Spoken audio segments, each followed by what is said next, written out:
Assalamualaikum. Boleh ya? Hari ini kita dah pakai risalah baru, sambungan kepada risalah sebelumnya. Ini Kitabul Wahyi 3. Sebelum ni Kitabul Wahyi 2.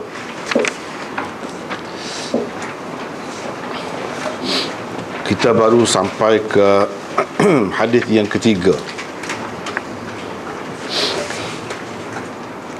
Risalah ni pun bincang tentang hadis yang ketiga sajalah.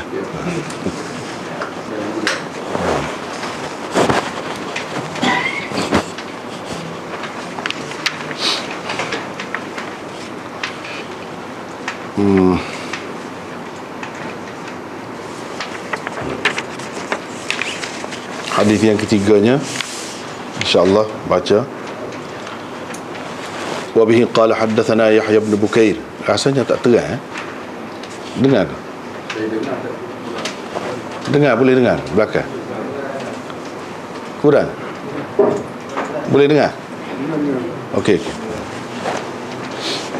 Wa bihi qala haddathana Yahya ibn Bukair qala haddathana Al-Layth an Uqail an Ibn Shihab an Urwah ibn Az-Zubair an Aisyah أم المؤمنين أنها قالت أول ما بدأ به رسول الله صلى الله عليه وسلم من الوحي الرؤيا الصالحة في النوم فكان لا يرى رؤيا إلا جاءت مثل فلق الصبح ثم حبب إليه الخلاء وكان يخلو بغار حراء فيتحنث فيه وهو التعبد الليالي ذوات العدد قبل أن ينزع إلى أهله ويتزود لذلك ثم يرجع إلى خديجة فيتزود لمثلها حتى جاءه الحق وهو في غار حراء فجاءه الملك فقال اقرأ قال ما أنا بقارئ قال فأخذني فغطني حتى بلغ مني الجهد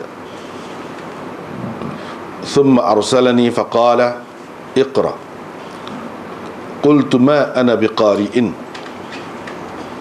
فأخذني فغطني الثانية حتى بلغ مني الجهد ثم أرسلني فقال اقرأ فقلت ما أنا بقارئ فأخذني فغطني الثالثة ثم أرسلني فقال اقرأ باسم ربك الذي خلق الإنسان من علق اقرأ وربك الأكرم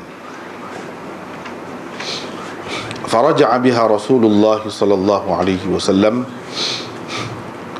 يرجف فؤاده فدخل على خديجة بنت خويلد رضي الله عنها فقال زملوني فزملوه حتى ذهب عنه الروع فقال لخديجة وأخبرها الخبر لقد خشيت على نفسي فقالت خديجة كلا والله ما يخزيك الله أبدا إنك لتصل الرحم وتحمل الكل وتكسب المعدوم وتقري الضيف وتعين على نوائب الحق فانطلقت به خديجة حتى أتت به ورقة بن نوفل ابن أسد ابن عبد العزى ابن عم خديجة وكان امرأ قد تنصر في الجاهلية وكان يكتب الكتاب العبراني فيكتب من الإنجيل بالعبرانية ما شاء الله أن يكتب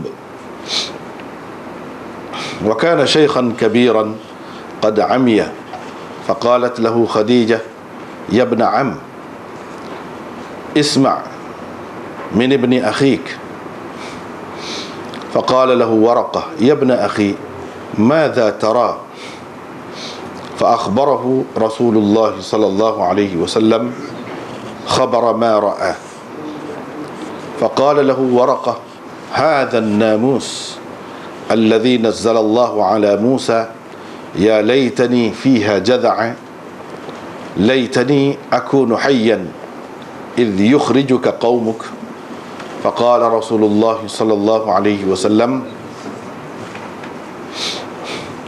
awa mukhrijiyahum?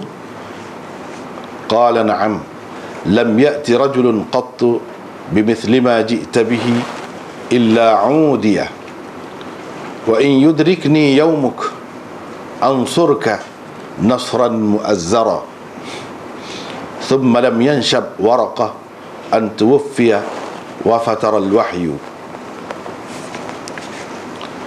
Imam Bukhari dengan sanadnya meriwayatkan daripada Aisyah Ummul Mukminin radhiyallahu anha, sesungguhnya beliau berkata, wahyu yang mula-mula diberikan kepada Rasulullah adalah berupa mimpi yang baik. Tidak baginda sallallahu alaihi wasallam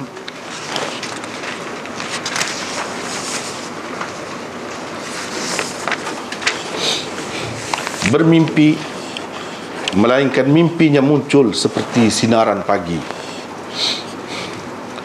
Kemudian Rasulullah sallallahu alaihi wasallam suka menyendiri. Baginda sallallahu alaihi wasallam menyendiri di Gua Hira. Di situ Rasulullah sallallahu alaihi wasallam bertahannuth, yaitu beribadat beberapa malam sebelum timbul keinginan yang kuat untuk pulang kepada ahlinya, yakni anak isterinya, di samping berbekal pula untuk tujuan yang sama. Kemudian beliau kembali kepada Khadijah dan berbekal seperti sebelumnya, yakni untuk beberapa malam, sehingga datang kebenaran kepadanya ketika di Gua Hira. Malaikat datang kepadanya lalu berkata, Iqra, bacalah. Nabi SAW menceritakan, saya menjawab, saya tidak pandai membaca. Malaikat itu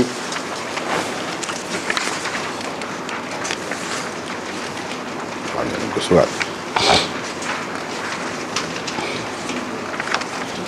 pergi ke muka surat 60. Malaikat itu memegang aku lalu menekan aku sehingga habis dayaku. Kemudian ia melepaskan daku dan berkata pula, bacalah. Saya menjawab, saya tidak pandai membaca. Ia terus memegang aku dan menekan aku buat kali kedua sehingga habis dayaku. Kemudian ia melepaskan saya dan berkata, bacalah. Saya menjawab, saya tidak pandai membaca. Nabi SAW menceritakan lagi, seterusnya dia memegang dan menekan saya buat kali ketiga, kemudian melepaskan saya, lantas dia berkata, Iqra bismi rabbikal ladzi khalaq, dan seterusnya lah. Bacalah dengan nama Tuhanmu. Rasulullah SAW membawa pulang wahyu itu dalam keadaan hatinya berdebar-debar. Beliau SAW pun masuk menemui Khadijah binti Khuwailid seraya berkata, selimutkan saya, selimutkan saya. Mereka pun menyelimutkannya sehingga hilanglah rasa takut beliau. Rasulullah SAW menceritakan apa yang berlaku kepada Khadijah dan seterusnya berkata, sesungguhnya aku benar-benar bimbangkan diriku. Khadijah berkata, tidak, demi Allah, sampai bila pun Allah tidak akan menghinamu. Sesungguhnya engkau selalu menghubungi keluarga, menanggung beban orang-orang susah, mengusahakan sesuatu untuk orang yang tiada perusahaan, melayani tetamu, dan membantu orang ketika bencana-bencana alam menimpa. Khadijah pun membawa Nabi SAW pergi kepada Waraqah bin Naufal bin Asad bin Abdul Uzza, yaitu sepupu Khadijah. Waraqah telah menganut agama Nasrani di masa jahiliyah. Beliau pandai menulis kitab dalam bahasa Ibrani Beliau dapat menulis kitab Injil dalam bahasa Ibrani dengan baik. Ketika itu beliau telah tua dan buta. Khadijah berkata kepadanya, "Wahai sepupuku, dengarlah daripada anak saudaramu ini." Waraqah berkata kepada baginda sallallahu alaihi wasallam, "Wahai anak saudaraku, apa yang kau lihat, yakni alami?" Rasulullah sallallahu alaihi wasallam pun menceritakan kepada Waraqah apa yang dialaminya. Terus Waraqah berkata kepadanya, "Itu ialah namus yang Allah telah turunkan kepada Musa." Aduhai diriku, kiranya aku ketika itu, yakni ketika engkau mula melancarkan gerakan dakwahmu, masih muda belia. Aduhai, kiranya aku masih hidup ketika kaummu mengusirmu. Rasulullah sallallahu alaihi wasallam bertanya, "Adakah mereka sampai mengusir daku?" Waraqah menjawab, "Ya, tiada seorang pun yang telah membawa seperti apa yang kau bawa ini, melainkan dia dimusuhi. Andai kata hari itu sempat denganku, nescaya akan ku bela engkau dengan sungguh-sungguh." Tidak lama kemudian Waraqah pun wafat dan wahyu terhenti.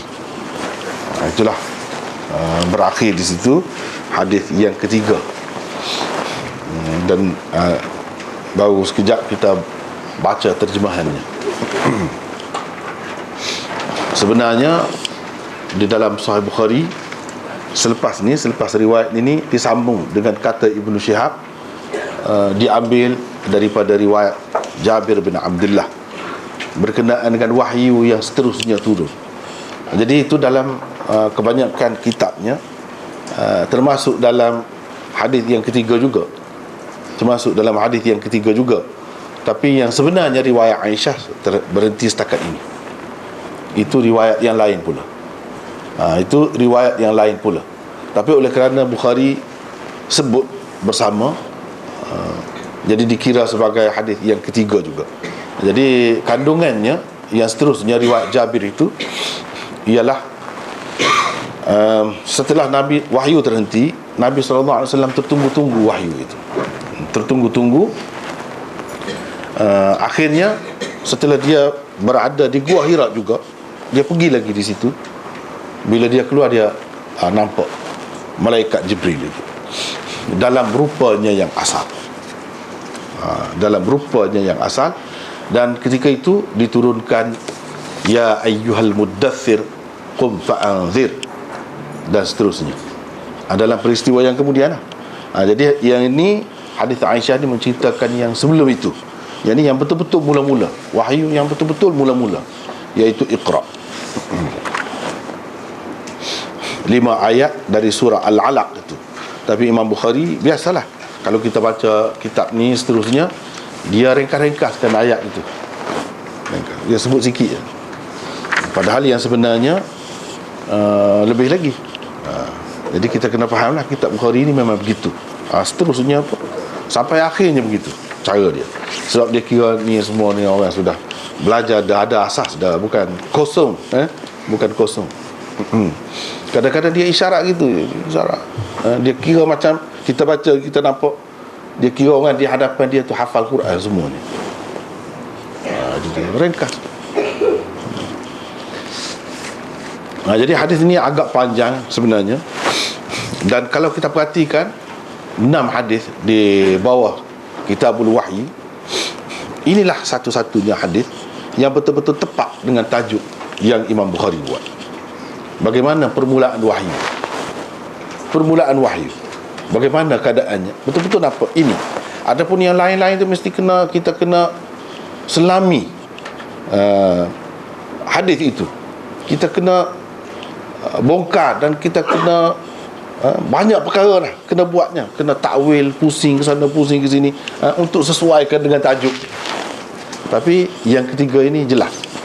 Ini paling jelas dari segi sesuainya dengan tajuk yang dibuatnya. Tapi semuanya mengikut kaedah apa ni kita panggil al-abwab wat tarajim. Kaedah tajuk-tajuk yang dibuat oleh Imam Bukhari itu semua bagaimana pun dia mesti sesuai. walaupun nampak tak sesuai. Dia janji, macam janjilah, iltizam dia, mesti ada kaitan dengan tajuk dia, walaupun nampak tak ada kaitan langsung. Dan itu sebahagiannya kita sudah baca ada 2 hadis. Kira-kiranya nampak adalah sikit sebanyak cara Imam Bukhari itu. Adapun yang ini memang paling tepat. Wahyu yang pertama, bagaimana keadaan wahyu? Wahyu yang pertama, Iqra. Bagaimana keadaannya? Seperti yang digambarkan dalam hadis itu, betul-betul tepat dengan tajuknya.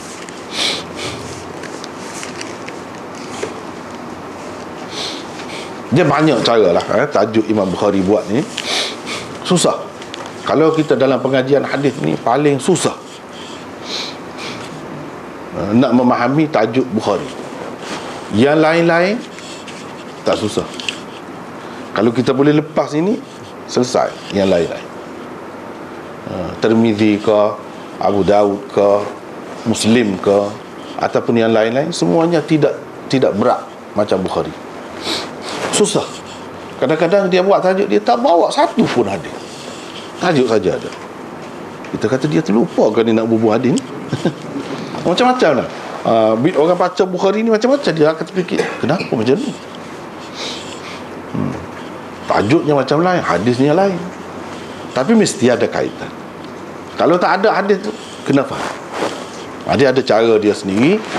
Dan seterusnya, kalau kita ikuti pengajian Bukhari ni, kita akan faham. Kita akan faham, insyaAllah. Jadi nota 17 apa semua tu, dan muka surat 44 dah sini ni, sebab kita kira sambung yang dulu. Sambung yang dulu. Dari segi muka surat pun begitu juga, sambung nota yang lepas. Nota yang lepas nombor nota 17 apa semua tu, yang lepas tu berakhir dengan 16. Ini sambungannya. Di situ ada nota wahyu yang mula-mula diberikan kepada Rasulullah adalah berupa mimpi yang baik. Itulah yang dapat kita fahami daripada hadis yang ketiga ini. Sebelum Nabi SAW mendapat wahyu berupa Al-Quran yang pertama, iaitu Iqra, dia sudah dapat dah mimpi. Kira-kira dalam 6 bulan sebelum itu. 6 bulan sebelum itu sudah ada dah. Selalu dia bermimpi. Jadi dipanggil mimpi yang baik, ar-ru'yah salihah, mimpi yang baik.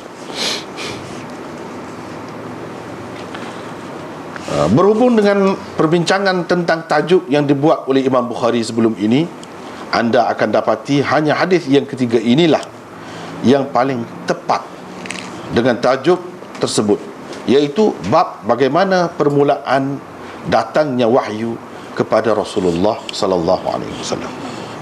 Ini kerana hadis ini mengandungi kenyataan Aisyah radhiyallahu anha yang mengatakan bahawa wahyu yang mula-mula diterima oleh Nabi sallallahu alaihi wasallam adalah dalam bentuk mimpi yang baik. Ataupun dalam riwayat yang lain disebutkan mimpi yang benar, ar-ru'yah sadiqah.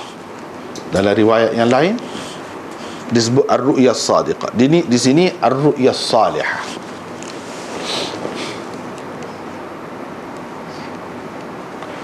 Tidak baginda sallallahu alaihi wasallam bermimpi, melainkan mimpinya muncul seperti sinaran pagi. Daripada kenyataan ini kita dapat buat kesimpulan satu lagi sifat mimpi Nabi sallallahu alaihi wasallam itu, iaitu ar-ru'yal wadihah, mimpi yang terang, yang jelas. Ada 3 bentuk. Daripada ayat tadi kita dapat faham satu lagi sifat atau ciri mimpi Nabi sallallahu alaihi wasallam pada ketika itu, iaitu ar-ru'yal wadihah. Jadi ada 3 lah, ar-ru'yah salihah, ar-ru'yah sadiqah, dan ar-ru'yah al-wadihah.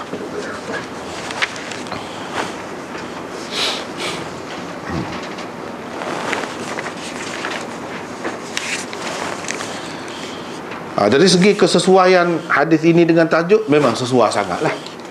Jelas itu, sehingga tak perlu bincang panjang lagi. Hadis ini juga menunjukkan bahawa mimpi baginda juga merupakan salah satu bentuk wahyu. Jadi bermakna bila dia wahyu, sebab dalam hadis disebut wahyu yang mula-mula diberikan kepada Rasulullah berupa mimpi. Bermakna pada ketika itu Rasulullah sallallahu alaihi wasallam sudah jadi nabi dah. Sudah jadi nabi dah. Bila dapat mimpi itu, dia sudah jadi nabi. Inilah pendapat yang bagi saya paling kuat. Kemudian di Gua Hira dapat wahyu seperti kemudian ini, selepas ini dalam hadis ini juga sebut berjumpa dengan Jibril, Iqra, apa semua itu rasmi, secara rasmi jadi nabi dan rasul. Nabi dan rasul. Sebelum itu dia nabi sahaja. Ini mimpi-mimpi ni dia nabi sahaja. Dari segi rasul itu, walaupun setengah-setengah ulama kata Nabi sallallahu alaihi wasallam ni diutuskan sebagai nabi dan rasul serentak. Tapi bagi setengah-setengah ulama, saya sendiri pun berpendapat begitu, yang lebih sesuai kita katakan yang sebelum itu tu sebagai nabi sahaja. Selepas itu, 6 bulan selepas itu, barulah jadi rasul dan rasmi. Rasmi. Adapun sebelum itu macam rasmi dah sebenarnya.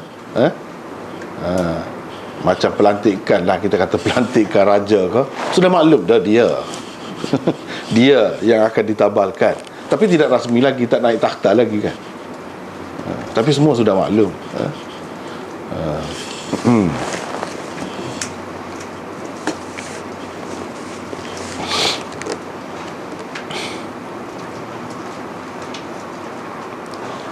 Sudah maklum. Jadi macam kalau kita buat contoh lah, sekadar contoh, macam raja lah, sultan ke, agung ke, jadi sebelum jadi itu dia sudah pindah dah barang-barang pergi ke istana, pindah. Yang lama tu dia tukar pergi ke lain dah. Tapi tidak rasmi lagi tapi banyak perkara sudah diambil alih oleh dia. Begitulah. Untuk memudahkan kita faham, sekadar itu.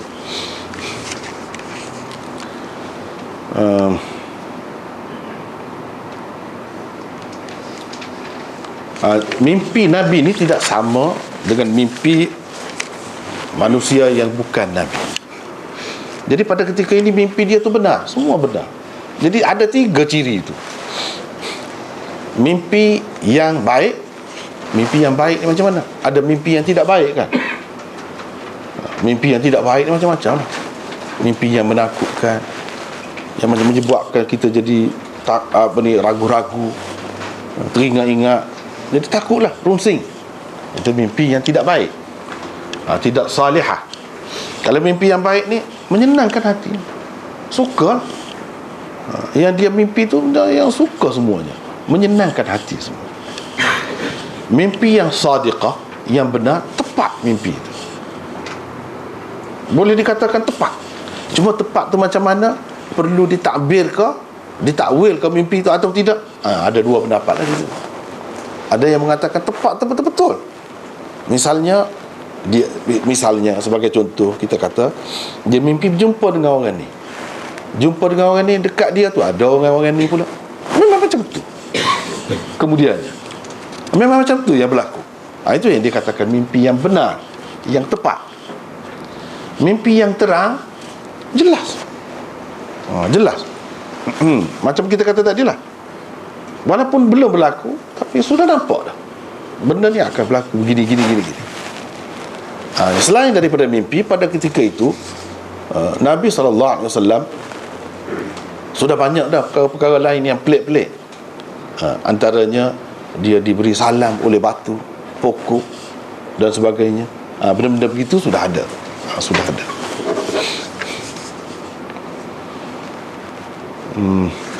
Para Nabi ni mimpinya dia merupakan wahyu juga. Sebab itu dalam hadis ini disebutkan wahyu, mimpi itu. Padahal kalau kita kata dia baru dilantik sebagai Nabi dan Rasul ketika di Gua Hira. Macam mana di sini disebutkan wahyu? Wahyu ni tidak dapat kecuali seorang Nabi, kecuali oleh seorang Nabi baru dapat wahyu. Dan wahyu kepada Nabi ni adalah sama dengan wahyu ketika jaga, ketika sedar. Tapi pada ketika itu tidak ada wahyu dalam bentuk sedar begini. Dalam bentuk jaga tu tidak ada. Tidak ada, hanya dalam bentuk mimpi-mimpi saja. Ini semua sebagai persediaan lah, sebagai persediaan kepada Rasulullah sallallahu alaihi wasallam untuk menghadapi kenyataan ataupun keadaan yang seterusnya selepas itu akan berlaku.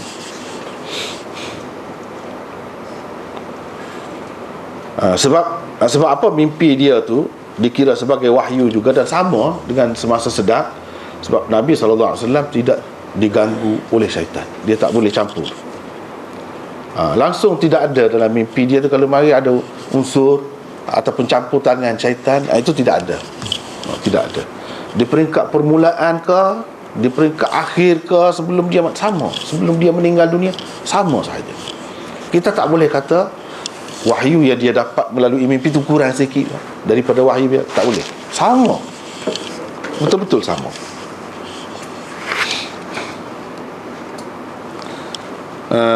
Dan tentu sekali yang dikatakan wahyu itu bukan Quran, sebab Quran tak turun lagi.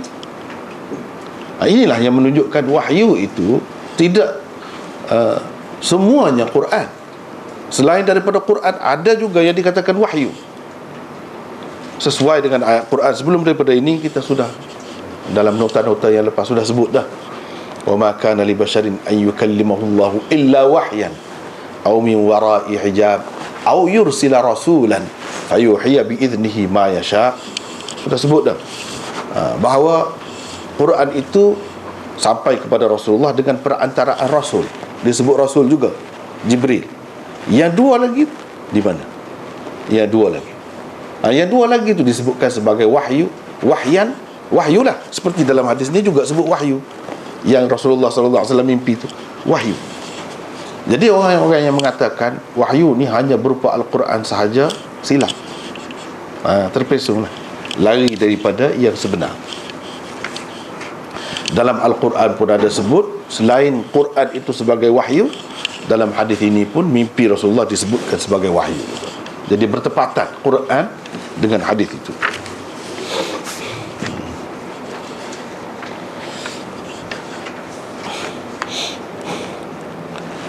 Hakikat ini, itu baris yang keempat lah, muka surat 45.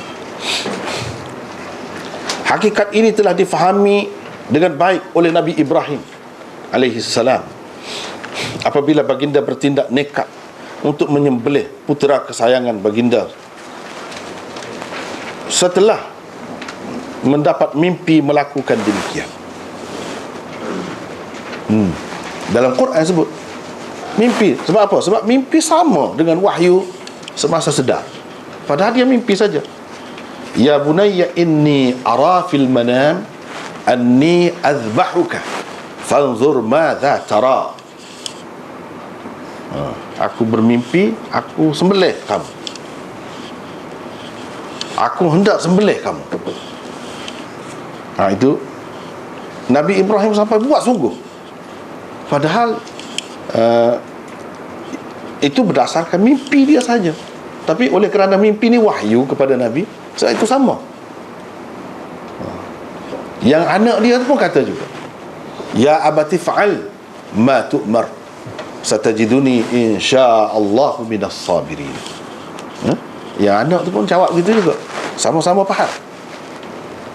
Tidak kata itu ayah mimpi saja tu, nanti macam lain pula ceritanya. Tak ada. Dia terus kata, dah kalau diperintahkan begitu, buat gitu. Jangan teragak-agak. Jangan teragak-agak. Walaupun mimpi seseorang Nabi itu mungkin perlu ditakwil, setengah-setengahnya perlu ditakwil. Ada takbir dia sendiri. Mimpi dia macam ni, tapi bukan begitu betul. perlu takbir. Tapi yang ini Nabi Ibrahim tak fikir begitu. Tak fikir begitu. Dia buat betul-betul. Inilah yang menunjukkan bahawa mimpi Nabi itu adalah benar. Sebab dalam Quran pun ada sebut, dalam hadis pun sebut juga. Mimpi Rasulullah SAW sebagai ar-ru'ya salihah, ar-ru'ya sadiqah, ataupun ar-ru'ya al-wadhihah, jelas. Kalau dalam Quran kita nak tengok, sinilah Nabi Ibrahim, dia tidak ragu. Namun apa yang menimbulkan persoalan ialah jika mimpi itu benar, kenapa putera baginda Ismail akhirnya telah ditukar dengan seekor kibas, sebaik sahaja Ibrahim meletakkan pisau di leher puteranya itu. Sedangkan di dalam mimpi tersebut, baginda alaihissalam benar-benar hendak menyembelih Ismail alaihissalam. Betul-betul. Tapi kenapa tidak berlaku begitu? Ini menunjukkan bahawa mimpi para nabi terbahagi kepada dua bahagian. Kalau mimpi kita, dia ada satu lagi. Dua bahagian ni pun boleh pakai juga. Dua bahagian ni untuk mimpi kita orang biasa ni pun. Tapi dia ada satu lagi. Kalau mimpi Nabi, dia dua saja. Mimpi tu betul-betul berlaku seperti yang dia mimpikan.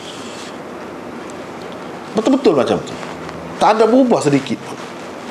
Satu lagi, mimpi yang perlu kepada takbir, perlu ditakwil. Takwilul ahadith. Dalam Quran dia sebut keistimewaan Nabi Yusuf kan. Salah satunya ialah takwilul ahadith. Takwilul ahadith maksudnya mimpi lah. Takwil mimpi, takbir mimpi. Perlu takbir. Kalau kita satu lagi ada mimpi yang mengaruh. Dalam Quran sebut adghathu ahlam. Ada satu lagi bentuk mimpi.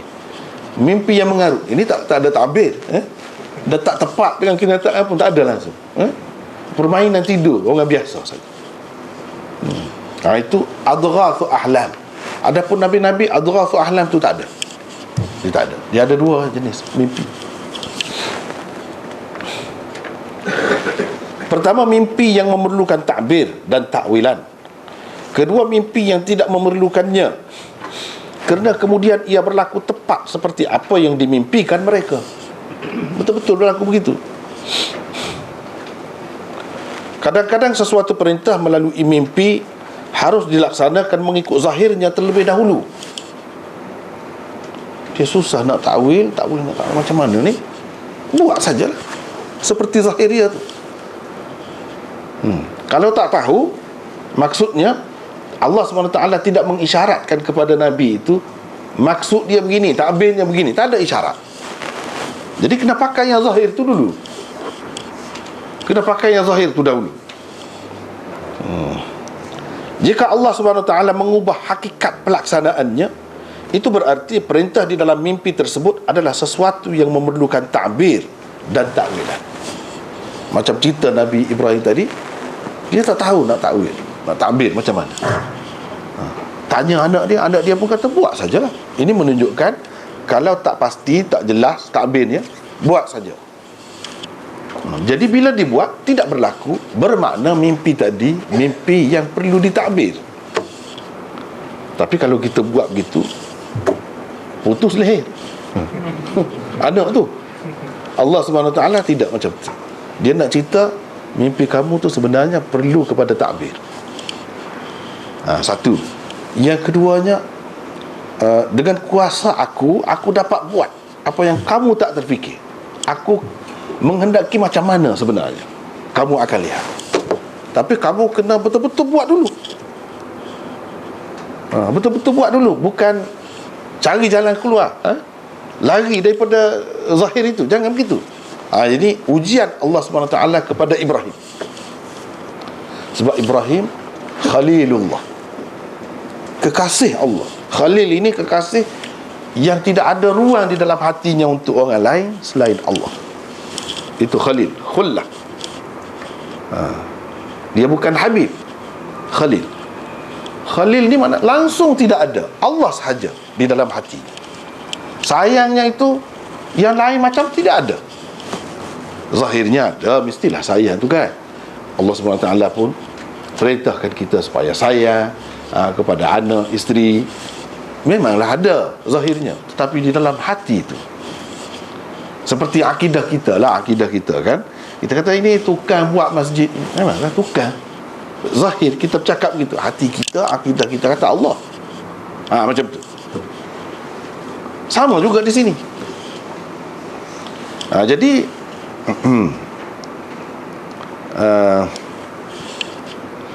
Nabi Ibrahim, Allah SWT nak uji sebab dia Khalilullah. Lama Nabi Ibrahim ini kahwin lama, tak dapat anak. Dia tua baru dapat anak. Kira-kira masa tu tak mungkin orang dapat anak. Ya, isteri dia pun tua juga. Tapi dia dapat dengan isteri dan anak dengan isteri mudanya dahulu. Itu cerita Ibrahim. Kan bila dia pergi ke Mesir, di sana raja yang zalim itu nak buat jahatlah terhadap isterinya, tapi akhirnya Allah SWT lepaskan dia, selamatkan dia. Dan raja itu pun kagum dengan isteri Ibrahim, Sarah itu kagum. Dan dia pun tengok ini bukan orang biasa. Dan dia marah kepada orang yang bawa Sarah tu kepada dia. Kamu bukan bawa manusia ni, kamu bawa syaitan, kata dia. Sebab banyak benda pelik yang berlaku. Dia nak buat saja, kaku jadi. Dia tak boleh buat apa pun. Dan dia minta, lepaskanlah saya, mintalah doa biar saya ni tidak jadi gini. 2-3 kali sampai macam tu. Tapi akhirnya dia rasa ini bukan manusia biasa. Dan dia bagi hadiah pula, seorang perempuan untuk jadi khadam. Ni orang ni bukan layak untuk mengisar gandum sendiri. Sebab orang terlihat Nabi Ibrahim pergi beli gandum, dan ada pengintip raja tu pergi tengok dia duk kisar gandum. Ni orang yang cantik macam ni, orang yang istimewa macam ni bukan layak. Dia kena orang lain khidmat untuk dia. Dia bagi hadiah daripada raja tu kemudiannya. Jadi itulah yang kemudiannya jadi isteri kepada isteri kedua Ibrahim. Ibrahim bawa anak dia ni, bawa isteri dia ni Hajar ni pergi ke Mekah sekarang ni. Itulah yang jadi cerita Hajar. Ibrahim dapat anak dengan isteri dia yang kedua ni dahulu. Anak tu namanya Ismail. Kemudian lepas tu baru Sarah kan lama dah dia kahwin, tak dapat anak, susah hati juga dia kan. Dia merasa macam kekurangan lah. Banyak perkara. Padahal Sarah yang hadiahkan kepada Ibrahim, itu Hajar itu Sarah yang hadiahkan untuk khidmat kepada Ibrahim. Lepas tu kemudiannya jadi isteri dia. Tak apalah. Kemudiannya baru dia dapat Ishak. Lama setelah yang tua ni, isteri dia ni, ata'jabina min amrillah rahmatullahi wa barakatuhu alaikum ahlal bait ya wailata a'alidu wa ana ajuz wa hadha ba'li syaikha. Dalam Quran pun ada sebut, malaikat mari cerita kepada dia, kamu akan dapat anak. Setelah dia tu, ya wailata laitani, adakah aku yang tua ni akan beranak pula? Ya, suami aku ni pun tua dah juga. Jadi Ishak tu anak yang kedua. Ni cerita dia berlaku ni ketika Ishak tak ada lagi. Ibrahim baru dapat seorang anak. Tentulah setelah tua, tak dapat anak selama mana dah, dia sayang sangatlah kepada anak dia. Di situ Tuhan tak berkenan. Di situ Tuhan nak uji dia. Betulkah dia ni mencapai maqam khullah, Khalilullah betul? Mana hati dia ni kosong daripada yang lain. Dia boleh ketepikan, sayang macam mana pun dia boleh ketepikan. Sampai kata kalau Allah perintahkan dia kurbankan anak itu, dia akan sanggup. Anda tengok, situlah ujian ni. Itulah ujian dia mimpi gini-gini tu. Yang anak dia tu pun manusia terpilih juga. Jadi bila buat, inilah yang kita nak bincang. Inilah berlaku. Mula-mula dia kena ikut dahulu. Kalau tak tahu takbirnya, takwilnya macam mana, dia akan buat macam tu. Kalau betul-betul berlaku seperti mana yang mimpi tu, iyalah, terimalah. Kalau tidak, Allah SWT akan tukar, menunjukkan mimpi itu sepatutnya ditakwil. Mimpi itu perlu ditakwil, bukan mengikut zahir begitu. Tetapi kamu buat itu untuk menyempurnakan ujian aku. Ujian aku nak tengok Kamu sanggupkah mengorbankan anak kamu yang kamu sangat sayang itu baru dapat itu? Sebelum ini tak ada. Ni anak yang dapat menyambung kerjanya, sangat sayang. Jadi Allah SWT nak tengok. Jadi untuk memenuhi ujian Allah SWT, itulah berlaku perkara ini.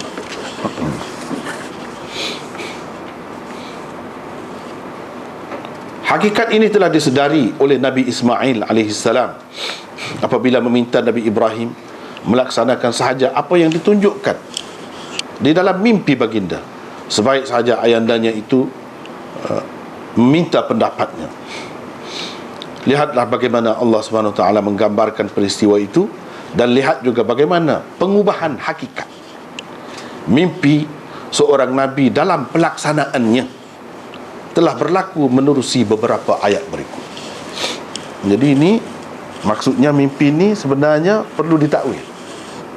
Ada takwilannya, tapi Allah SWT tak bagi nampak takwilannya dahulu untuk nak tengok, nak uji Ibrahim tu. Jadi Ibrahim bila betul-betul dia buat seperti dalam ayat disebut, falamma balagha ma'ahu as-sa'i qala ya bunayya inni ara fil manami anni adhbahuka fanzur madza tara qala ya abati fa'al ma tu'mar satajiduni insya'allahu minas sabirin falamma aslama wa tallahu lil jabin wa nadainahu an ya Ibrahim qad saddaqta ar-ru'ya inna kadzalika najzil muhsinin in hadza lahuwal bala'ul mubin wa fadainahu bidhibhin azim. Itu ayat tu, beberapa ayat ya. Maka ketika anaknya itu sampai berusaha, yakni sampai ke peringkat umur yang membolehkan dia berusaha bersama-sama dengannya, Nabi Ibrahim kan, dia buat bina Kaabah tu bersama anak dia Ismail. Anak dia bantu dia betul. Nabi Ibrahim berkata, wahai anak kesayanganku, sesungguhnya aku melihat dalam mimpi bahawa aku akan menyembelihmu atau hendak menyembelihmu. Akan atau hendak boleh. Maka fikirkanlah apa pendapatmu. Anaknya menjawab, wahai ayah, jalankanlah apa yang diperintahkan kepadamu. InsyaAllah ayah akan mendapati daku dari kalangan orang-orang yang sabar. Setelah keduanya berserah bulat-bulat, ini menjunjung perintah Allah itu, dan Nabi Ibrahim merebahkan anaknya dengan meletakkan iringan mukanya di atas tumpuk tanah itu, watallahu lil jabin.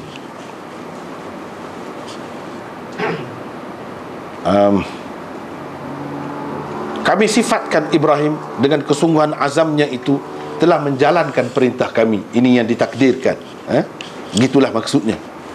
Dan kami menyerunya, wahai Ibrahim, engkau telah menyempurnakan maksud mimpi yang engkau lihat itu. Demikianlah sebenarnya kami membalas orang-orang yang berusaha mengerjakan kebaikan. Sesungguhnya perintah ini adalah satu ujian yang nyata, dan kami tebus anaknya itu dengan seekor binatang sembelihan yang besar. Wa fadainahu bidhibhin azim. Tuhan pun tukar masa itu. Kira-kiranya dia pejam mata, dia letak pisau di leher anaknya, pejam mata, tiba-tiba kibas, anak ni jadi lain. Mana betul-betul dia nak buat. Tuhan nak uji sampai ke peringkat itu. Jadi luluslah. Itulah yang dikatakan, wa idh ibtala Ibrahim rabbuhu bikalimatin fa'atammahun. Bila Tuhan Ibrahim menguji dia dengan beberapa perkara, Ibrahim dapat menyempurnakannya. Lulus, Ibrahim semua lulus.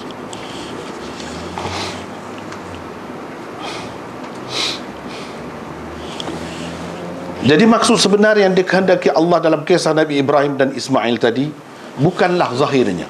Yani mimpi para nabi ni dia mungkin begitu, ada takwilannya. Soal tadi dia tak tahu takwilan, dia kena ikut zahir. Memanglah. Tapi yang ada takwilan, biasanya mereka tahu takwilan. Kalau tak tahu, dia akan buat begitulah untuk memenuhi ujian Allah SWT tadi. Bukanlah zahirnya, tetapi makna kiasan di sebaliknya. Jadi ini nak baca sendirilah yang saya sebut ini dalam bentuk bertulis. Jadi maksud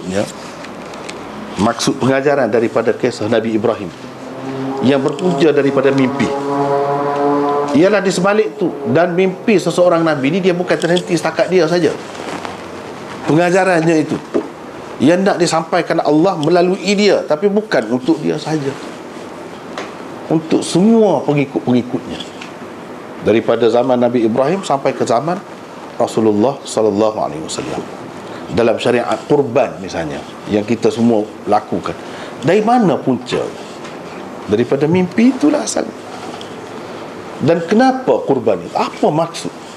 Kalau kita kata hikmat atau falsafah di sebalik kurban itu, itulah yang nak diajarkan, yang nak disampaikan oleh Allah melalui peristiwa penyembelihan. Itu yang Allah Subhanahu Taala nak tengoknya, sejauh mana pengorbanan kita. Saya buat contoh ni sekadar contohlah, memudahkan faham. Kita nak berjaya, nak mendapat keredaan Allah, nak dapat pertolongan Allah, mesti kena memenuhi tuntutan dia terlebih dahulu. Kalau dia kata sembelih, kita tak sembelih anak lah. Tapi kan perang tu, syariat perang tu ada, mana dia kata kena boleh bunuhlah. Bunuh tu bukan berdosa. Dalam keadaan biasa bunuh orang berdosa, tapi dalam perang tidak. Sebab apa? Macam mana kita boleh bunuh? Sebab Allah perintah. Itu sama juga. Kita kena sanggup sampai begitu kerana Allah. Tapi Allah SWT nak tengok dahulu sejauh mana kita memenuhi tuntutannya. Dalam contoh tadi, misalnya Nabi Ibrahim dengan anak dia, kita dengan anak kita, cuba tengok bezanya. Saya buat contoh di sekadar untuk perbandingan saja, mendekatkan faham. Sebab saya lihat, saya lalui zaman itu. Saya sebutkan di sini. Mana?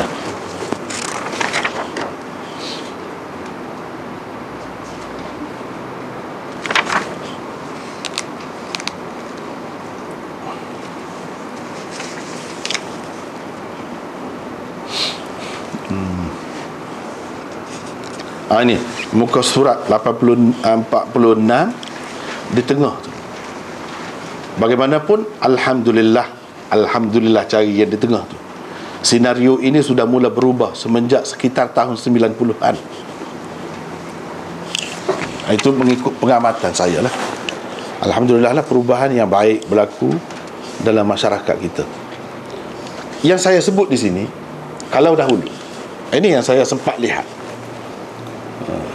bahkan ada orang yang, tapi orang tu sudah meninggal dunia, semoga Allah mengampuninya, merahmatinya. Dia pernah kata kepada saya yang belajar agama pada ketika itu, belajar di pondok lagi masa tu, belum pergi keluar negara lagi. Dia maksud dia baik, tapi dia tak faham. Dia tak faham cerita. Dia kesian kepada kita sebenarnya.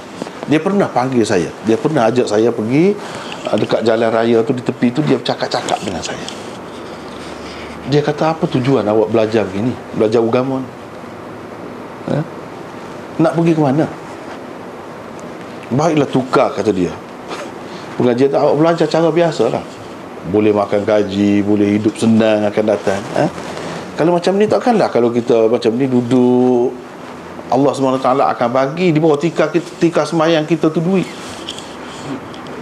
Dia kata, dia kempen saya lah supaya berhentilah belajar. Pada ketika, padahal ayah kita dan mak kita tak kata apa pun, tapi ada. Itu gambaran masyarakat pada ketika itu. Kalau hantar belajar agama tu yang tak lulus LCE masa tu lah, tak lulus, memang tak boleh pergi dah. Di mana-mana pun tak mahu terima dah. Teruk sangat. Ini boleh masuk pusat pemulihan akhlak, baru dia hantar. Kalau anak nak pergi belajar tu, dia buat pulut kuning, sukanya. Sebab apa? Anak ni akan jadi baik lah, dia pergi belajar agama. Yang dia hantar untuk belajar agama tu yang macam tu. Ini yang saya perhati dulu. Kalau yang sempat dengan zaman tu, dia betul. Bukan seorang doa umum faham gitu. Tidak diberi penghargaan, perhatian yang istimewa kepada pengajian agama. Pada masa itulah, pada masa itu. Jadi budak-budak ni pun yang belajar ni pun tak ada angin jugalah, tak ada semangat lah. Sebab apa? Yang macam tu. Apabila keluar tu tak berjaya, dia jadi biasa saja, tuding jari kepada bukan tempat belajar tu, bukan, kepada agama Islam sendiri. Inilah Islam dia tidak berjaya. Padahal yang macam tu yang dihantar. Padahal tiap-tiap tahun Kurban itu daripada mana puncanya? Syariat itu berpunca daripada mana? Cerita Nabi Ibrahim ni lah. Tapi tak sampai, tak masuk ke dalam hati. Dia hanya sekadar cerita dan macam adat resam gitu lah. Sembelih kambing, sembelih lembu dan sebagainya, gitu saja berlalu. Dia tak faham. Padahal yang mengajar tu semua kata, kalau nak sembelih, nak kurban itu tak boleh yang tanduknya patah pun tak boleh, yang telinga dia terbelah pun tak boleh, yang pencang, jalannya tak betul pun tak boleh. Dia mesti yang sempurna. Dia tak faham. Mungkin yang mengajar tu pun dia tak menjelaskan hikmat di sebalik tu apa maksudnya. Itu keadaan pada masa itu. Jadi suara-suara agama ni tak sampai kepada masyarakat dalam bentuk yang menarik. Itu mengikut pengamatan saya. Dia duk ajar benda-benda yang dongeng-dongeng. Bumi atas tanduk lembu lah, macam-macam. Lembu tu duduk atas belakang ikan. Macam-macam lah. Cerita-cerita macam tu umum. Ini kalangan ahli-ahli agama mengajar mana-mana macam tu. Kalau orang yang belajar sekolah ni, belajar sains, dia buat kajian itu, ketinggalan agama. Jadi dia benci agama bukan kerana agama itu dikenalinya sebenarnya. Tidak. Dia ingat itu Islam sebab dia tak tahu apa. Dia ingat itu Islam lah. Sebab yang mengajar tu tok guru, lebay-lebay, ustaz-ustaz yang mengajar benda macam ni, menyebabkan semakin jauh. Suatu ketika dahulu, sehingga orang tak mahu belajar agama dan pandang serong, ataupun dia pandang tak ada masa depan lah kalau belajar agama. Begitu. Padahal dia berkurban tiap-tiap tahun. Tiap-tiap tahun kurban dia apa maksudnya? Artinya kalau macam tadi, nak yang paling sempurna baru Allah SWT terima. Nak tengok itu. Seperti Nabi Ibrahim, dia sanggup kurbankan anak dia, baru Allah SWT tukarkan. Begitu juga dengan kita. Kalau kita sekarang ni, kita tidak sanggup berkurban macam mana? Kalau katakanlah negara kita ni diserang, kita tidak sanggup melepaskan anak-anak kita pergi untuk mempertahankan negara kita. Maksudnya kita melepaskan dia dengan redha hati, dengan senang hati. Artinya kita sanggup menerima mayat dia lah. Itulah hakikatnya. Kalau kita tak sanggup begitu, maka Allah SWT akan uji kita dengan ujian yang lebih berat lagi. Seperti yang berlaku di Bosnia misalnya, yang saya sebut di sini. Bacalah, di Kemboja dan di Palestin, di mana-mana lagi. Dia kena sanggup begitu, baru Allah SWT tukar. Kalau kita sanggup buat begitu, tak akan sampai masa tu, kita tak akan dapat lihat hari-hari itu. Tapi kalau kita tak sanggup sampai mengorbankan anak, boleh jadi suatu masa nanti tak lama, bangsa kita, negara kita akan hancur, akan diceroboh. Pada ketika itu kita akan lihat juga anak kita disembelih oleh orang lain depan mata kita. Kalau tak mahu lihat hari itu, kena berkorban sekarang. Itu maksudnya, di sebalik pengajaran. Tapi ini semua berpunca daripada mimpi. Kita tidaklah nak cerita dah kebetulan ada di sini, sebab berkait dengan Nabi Ibrahim dan mimpi dia tu wahyu. Maksudnya pengajaran dia tu untuk umum, Umat Islam dia kena begitu, ikut seperti Nabi Ibrahim. Banyak yang kita ikut. Bahkan dalam ibadat haji itu semuanya asalnya daripada apa yang berlaku kepada Ibrahim dan anak isterinya sebenarnya. Macam melontar 3 jamrah. Kalau kita baca kisah di sebaliknya, latar belakang dia, syaitan pergi goda Ibrahim. Apalah kamu ni, nak pergi sembelih anak. Dahlah anak tu seorang, kamu dah tua baru dapat. Bodoh betul lah, syaitan kata. Nabi Ibrahim baling dengan batu 7 kali. Mana tak suka, kamu tak usah tipulah aku, kamu tak usah pedaya aku tak akan makan tipu daya kamu. Dan Ibrahim dia tak makan, dia pergi kepada ibu dia pula. Apalah ibu macam ni nak, suami kamu mimpi saja sampai sanggup nak pergi sembelih anak kamu seorang dapat ni. Dia pergi pedaya isteri pula, hajar baling batu. Dia pergi kepada Ismail pula, kamu pun satu juga bodohnya. Dia kata begitulah kira-kiranya, yang digambarkan dalam hadis-hadis. Apalah, semata-mata kerana mimpi kamu nak tahan leher kamu, biar bapak kamu semula. Bodoh betul lah. Nabi Ismail baling. Maknanya dia kena kerjasama, faham semua keluarga untuk berjaya. Bukan satu orang saja, bukan ayah saja, bukan ibu saja, anak juga.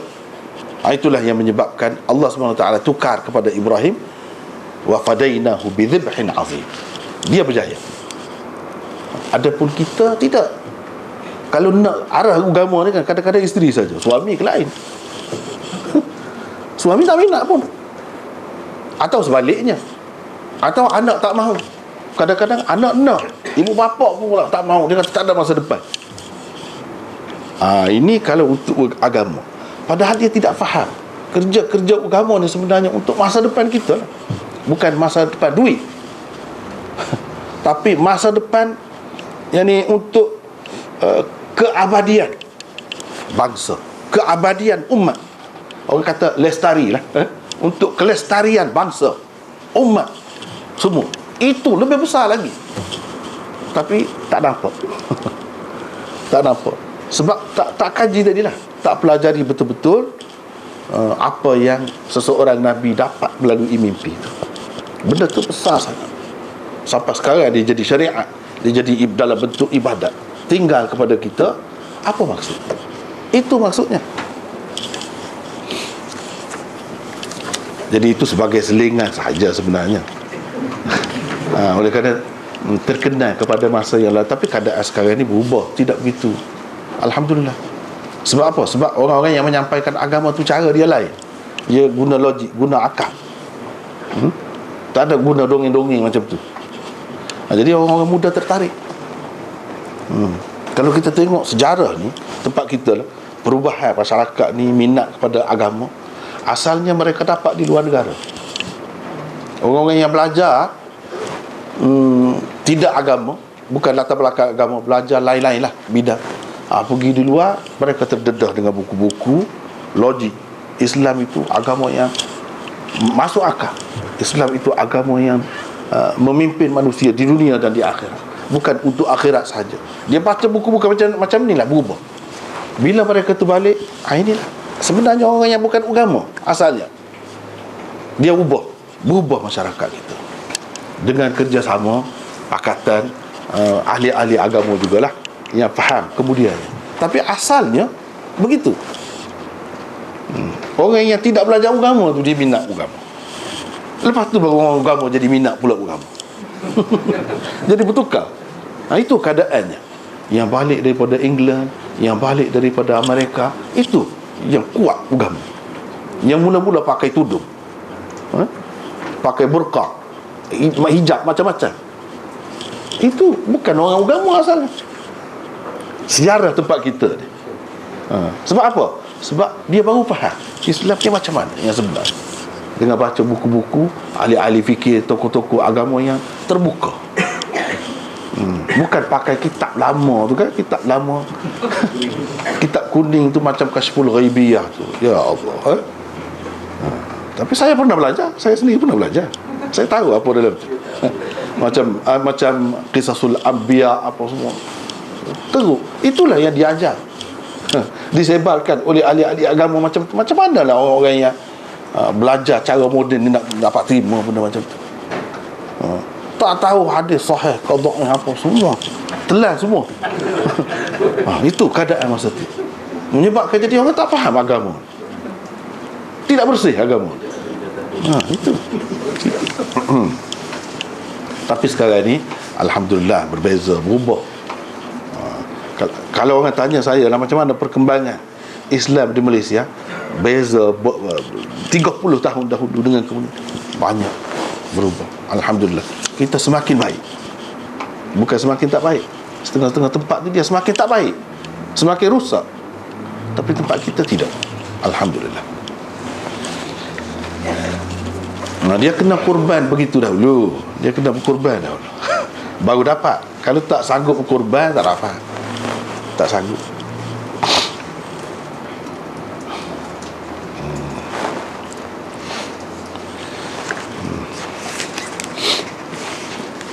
Kita pergi ke muka surat 46 di bawah lan tanalul birra hatta tunfiqu mimma tuhibbun.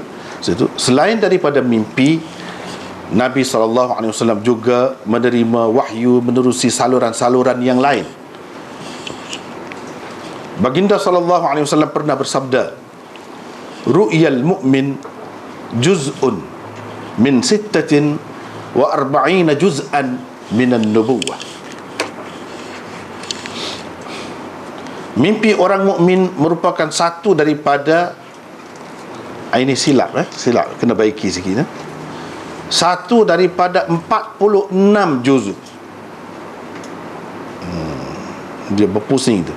Satu daripada 46 juzuk, yakni bahagian kenabian, yakni sumber wahyu itu.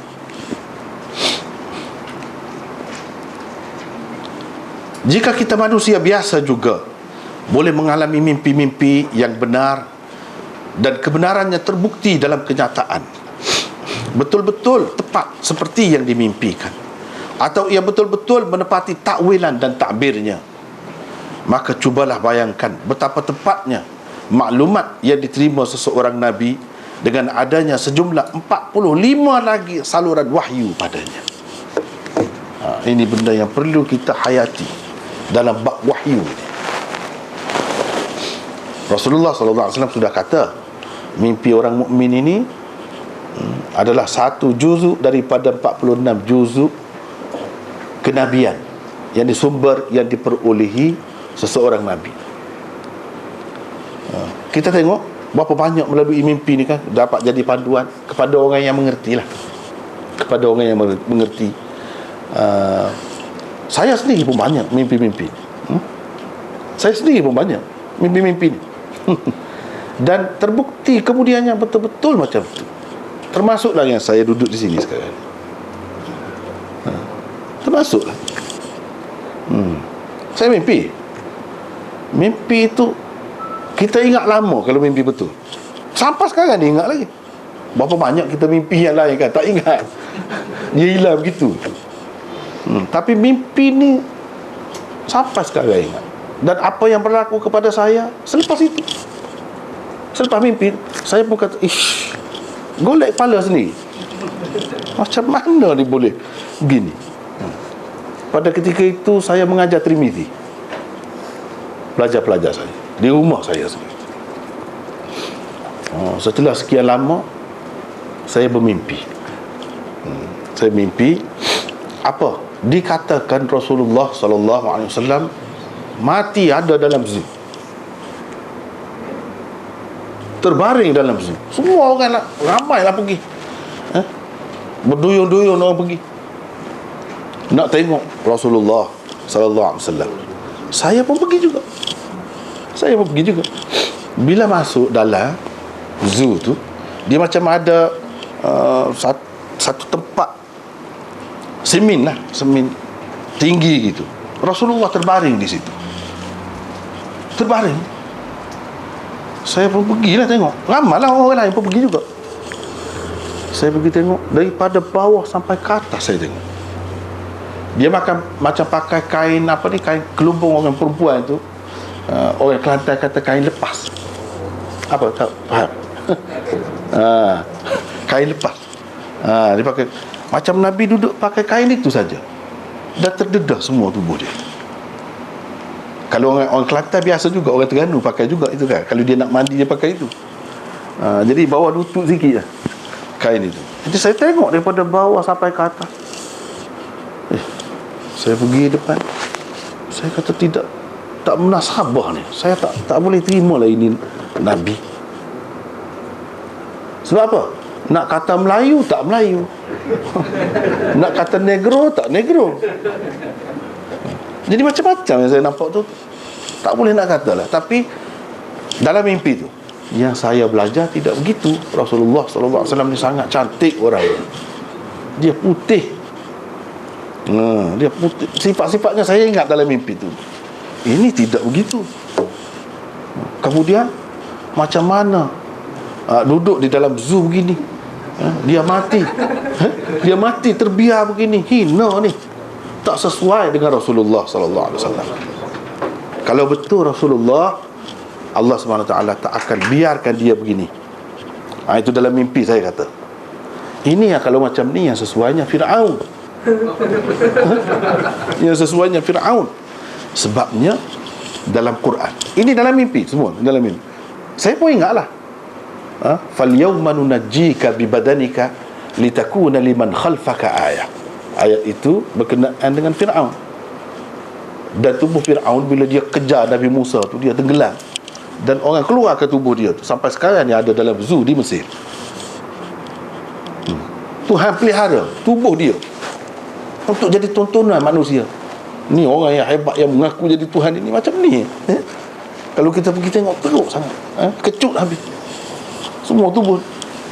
Saya kata dalam mimpi, dan saya baca lah ayat itu. Ini tak mungkin. Saya pun keluar. Ramai lagi orang yang masuk, ada yang keluar. Di luar sana, saya kata, tuan-tuan sibuk sangat ni nak buat apa-apa. Nak pergi tengok Nabi lah. Dia kata Nabi ada. Saya kata tidak mungkin itu seorang Nabi. Kalau macam tu hina. Allah SWT akan pelihara, jaga Nabi SAW. Dia tak akan biarkan begitu. Saya tidak nampak itu sebagai Nabi. Saya kata ramailah yang ikut saya juga. Tapi ada juga yang tak ikut saya, yang terus pergi. Dia kata tak. Dan Nabi memang Nabi. Pergi. Jadi itulah antara mimpi yang saya dapat pada masa itu. Jadi saya pun fikir-fikirlah setelah sedar. Fikir, apa ni? Tapi selepas itu mulalah saya diminta oleh imam pada masa itu, imam Masjid Sultan Ismail di Kubang Krian tu, minta saya mengajar. Saya mengajar hadis. Dia nak saya mengajar Bukhari. Saya pun terima tu. Tak apa, insya-Allah. Saya pun mengajar berapa belas tahun nak habis Bukhari. Memang habis. Di situ saya mengajar. Saya pun nampak, ini rupanya. Lepas itu, daripada situlah saya mengajar hadis di mana-mana. Di mana-mana pun orang minta saya belajar mengajar hadis. Saya pun pergilah. Rupanya itu. Takwil. Dia takwil. Mimpi ni mimpi yang perlu ditakwil. Yang perlu ditakwil. Rasulullah SAW katakan dalam hadis, kalau seseorang itu mimpi dia tengok akulah. Dia kena percaya aku. Setelah sedar memang saya terimalah. Yang saya tengok tu dah Rasulullah kata, dialah. Tapi perlu ditakwil. Perlu ditakwil macam mana? Bagi saya fikir Rasulullah SAW di zaman kita ni sudah banyak rosak. Rupa dia yang asal sudah tidak ada, tapi dipercayai dia sebagai Rasulullah. Begitulah juga dengan agama yang dibawanya. Banyak yang sudah terpesong, sudah bercampur bau dengan macam-macam bid'ahnya, macam-macam karut dongengnya, tapi orang percaya itu sebagai agama. Padahal sebenarnya bukan begitu agama. Jadi itu maksud saya fikir, inilah Sebab saya ke mana-mana pun pergi cerita, ya Rasulullah, ya sunnah, ya sebenar, ya sahih, ini tidak sahih, ini maudhu', tak boleh pakai, ini bid'ah, ini yang sunnah Rasulullah begini. Itu yang saya buat. Selepas itu betul-betul seperti dalam mimpi. Betul-betul seperti dalam mimpi. Dia nak menggambarkan bagi saya, gambaran sunnah itu sudah rosak, perlu dibaiki. Kalau tidak, teruklah. Apa yang tidak dibawa oleh Rasulullah akan dipercayai, diamalkan, diikuti seperti yang Rasulullah, seolah-olahnya itu ajaran Rasulullah, padahalnya tidak. Saya pun teringat Imam Bukhari dulu, sebelum dia mengarang kitab ni, dia pun mimpi juga. Dia mimpi Rasulullah SAW duduk, dan dia pegang pengibas lalat duduk, nak hinggap di tubuh Rasulullah SAW. Jadi dia kibas halau lalat itu. Jadi kalau kita tengok mimpi ni, dia pergi cerita dengan guru-gurunya Imam Ahmad, Ishaq bin Rahawai pada masa itu. Mereka itu kata, bagus, kamu insya-Allah akan datang, akan menjaga sunnah Rasulullah SAW. Kalau kita mengikut mimpi itu kan, takkanlah Rasulullah bau busuk, okay? Lalat nak hinggap ni, lalat nak pergi ni, sesuatu yang busuk, tidak menarik, bau tak sedap lah. Takkanlah Rasulullah begitu. Tapi itu mimpi, takwilan, perlu ditakwil. Jadi guru-guru dia kata, banyak dikaitkan dengan Rasulullah ni benda-benda karut, sehingga sunnah dia tu jadi busuk. Jadi busuk. Kamu akan bersihkannya, kamu akan halau benda-benda ni. Itu mimpi. Jadi saya pun fikir, insya-Allah lah mimpi saya tu maksudnya ini. Sebab saya tengok daripada dulu, memang itulah yang saya buat sekarang ni. Setiap saya buat ni, saya ingat, Tuhan jadikan kenyataan mimpi. Jangan mimpi ni.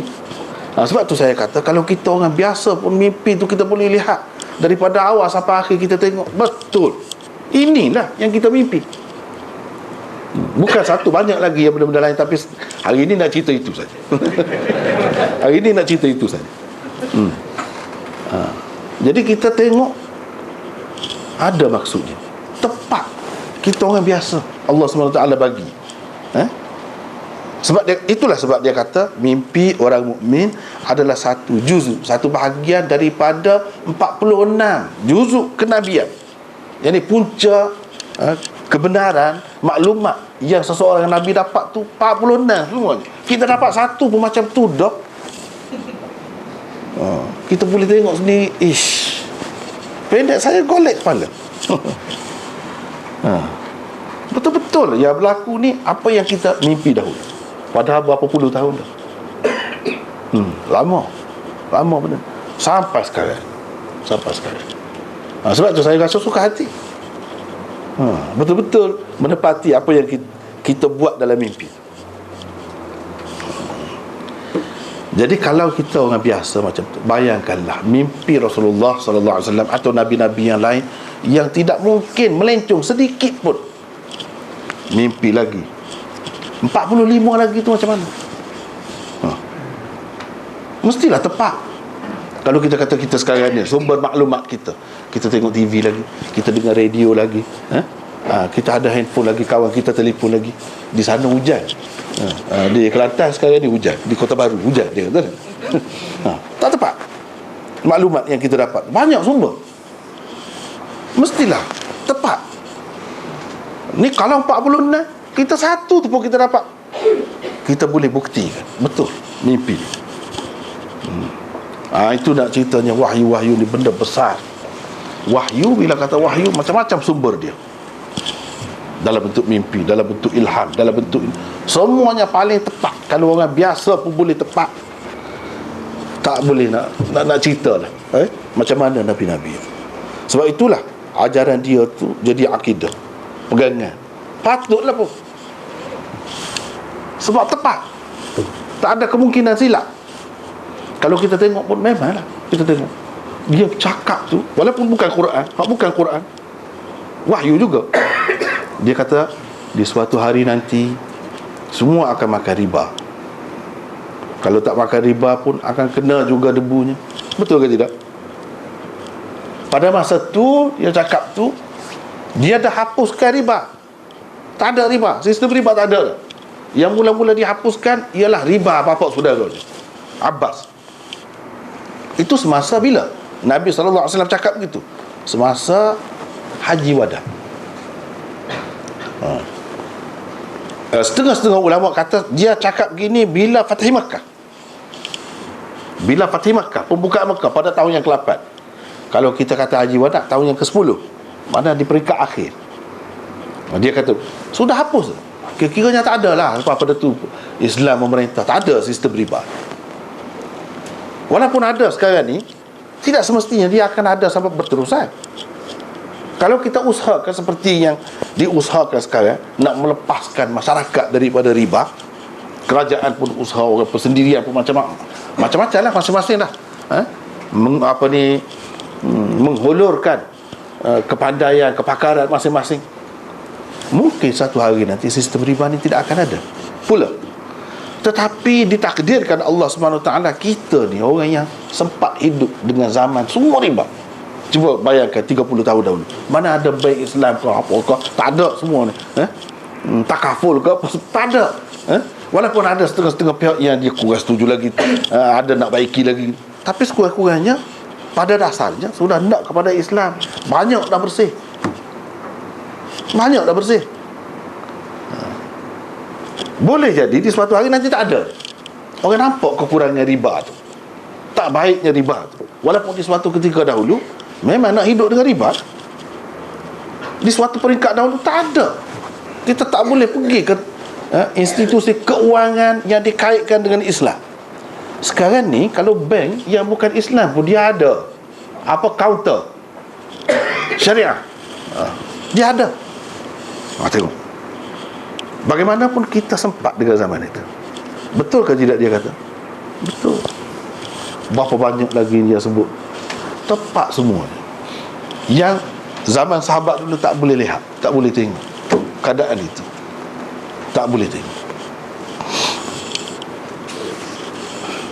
Dia sebut tentang macam-macam lah, aliran-aliran dalam agama, akidah apa semua, tentang Syiah, tentang anti hadis, semua ada. Zaman dia tak ada tu, tapi kita boleh lihat semua. Betul, walaupun sudah 1000 tahun lebih. Kenapa jadi tempat begitu sekali? Dan yang dia cerita berapa banyak lagi yang kita tak lihat lagi, tak tengok lagi. Kita percaya itu pun betul. Sampai satu masa orang akan lihat, orang akan lihat juga. Kenapa? Sebab sumber wahyu dia tu sangat banyak dan diyakini. Sebab itulah dia berbeza. Ilmu yang manusia dapat macam-macam puncanya, tapi tak boleh lawan, tak boleh mengatasi punca wahyu. Tak boleh lawan. Akal, punca ilmunya. Pengalaman, uji kaji, punca ilmu. Macam-macam. Tapi semua tu tidak meyakinkan. Berapa banyak hari ni orang ni kata begini, yang besok yang lain pula, tukar dengan yang lain pula. Bukan dalam satu bidang, bukan dalam satu perkara, semua begitu. Tapi kalau kita tengok wahyu yang berpunca daripada wahyu, tidak tepat. Kemudian selesai banyak perkara kita. Kalau tidak nak fikir, kita kalau nak buat sendirilah, manusia ni kalau nak buat sendirilah, sistem perkahwinan, nikah cerai itu pun tak boleh nak buat. Nak buat macam mana? Siapa yang boleh kita kahwin? Siapa yang tidak boleh? Boleh ke satu orang manusia nak buat? Sampai sekarang ni tak ada lagi. Sama macam tu. Begitu kemah. Kalau cerai, berapa cerai? Setakat berapa?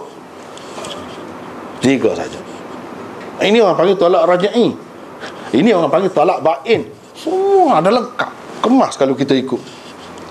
Sudah tersedia, siap. Tapi kalau kita nak fikir sendiri bahagian tu saja pun, belum lagi mengambil kira soal keuangan, soal ekonomi, soal pemerintahan, undang-undang yang lain, banyak lagi perkara yang lain. Macam mana nak buat? Bingung jadi. Sebab itu kalau orang yang betul-betul cerdik, dia fikir satu saja, cuba kamu buat. Lepas tu nak boleh orang turut, nak boleh orang ikut, bukan senang. Satu-satu pendapat ni, macam mana manusia ni boleh senang hati tu, dengan penuh perasaan, penuh keyakinan. Ini semua ni kalau tidak mukjizat apa, kalau tidak daripada Allah SWT. Semestinya begitu. Kita nak buat yang itu pun tak dapat. Cuba tengok di negeri barat, yang tak berpandukan agama, macam mana jadi? Tak tahu nak buat. Sampai akhir sekali lelaki sama lelaki pun boleh kahwin. Apa salah? Dan dia tak mahu perempuan. Kalau nak ikut akal, perasaan saja. Nah, jadi mengundi-undi oleh kerana ramai yang sokong begitu, tak apalah. Betul ke begitu? Tengok. Padahal manusia dikatakan paling maju, bebas dari segi pendidikan, nak belajar setinggi mana pun belajar. Itu pun tak boleh selesai. Belum cerita yang lain-lain lagi. Situlah kita nampak wahyu ni rahmat Allah Subhanahu Wa Taala. Inilah yang boleh diyakini sebenarnya.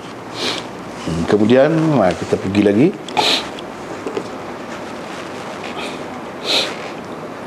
Asas-asas ilmu ta'bir mimpi itu sebenarnya telah digariskan oleh Al-Quran dan As-Sunnah. Sebab apa? Nabi-Nabi itu kan dia mimpi dia tu ada yang perlu ditakwil. Jadi bila dia takwil, di situlah umat Islam belajar mencari asas-asas ilmu ta'bir mimpi.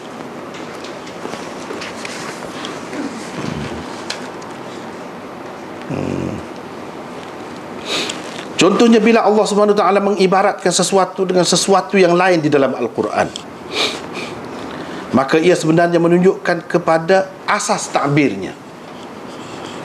Misalnya, bila Al-Quran menggambarkan bidadari sebagai telur-telur yang tersimpan dengan baik melalui ayat ka'annahun nabaydun maknun, ayat itu bermaksud seolah-olah mereka itu telur yang tersimpan dengan sebaik-baiknya. Maka selain ia hendak menyatakan peri suci dan cantiknya bidadari-bidadari itu, ia juga hendak memberitahu asas ilmu takbir mimpi, di mana telur harus ditakwil dan ditakbirkan dengan perempuan. Sebab itu ulama-ulama kata kalau berkait dengan telur, dia kena dia ada kena-mengena dengan perempuan. Tiba-tiba orang mari kata Khairul, ambil telur, dibagi telur. Dibagi telur. Setengah-setengah tempat tu dia kalau kahwin dia bagi telur juga kan. Kita pergi, katakanlah dalam mimpi tu pergi tempat kahwin, dia bagi telur. Kena beringat, ada orang nak bagi perempuan tu, nak bagi tu, kenalkan kita tu. Ada macam tu. Dan banyak, walaupun tidak satu, banyak lagi takbir-takbir yang lain, banyak lagi. Kalau begini, kalau begini gitu. Tapi asas dia. Sebab kan telur kan kena simpan dengan baik, silap-silap jatuh pecah. Silap-silap jatuh pecah. Dan dia tu memang dikawal rapi. Kalau ibu ayam tu dia jaga betul telur dia. Jadi perempuan tu kan jenis tu, jenis kena jaga, kena lembut, tak boleh kasar. Kalau tidak dia pecah. Kemudian kalau kita tengok bersih dia tu, dia nak sesuai dengan perempuan. Sebab itulah banyak berkait dengan perempuan kalau telur. Soal macam mana tengoklah perinciannya.